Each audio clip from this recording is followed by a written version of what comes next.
દાસી જણ સાહેબને ભાઈ એ વખતનો કરવેરો નહોતો ભરી શક્યા એટલે એમને જેલમાં પૂરવામાં આવ્યા અને જેલની અંદર પરમાત્માને પોકાર કર્યો.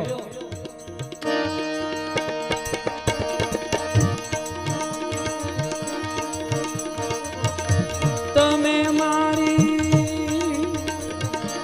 બુડતી બેડી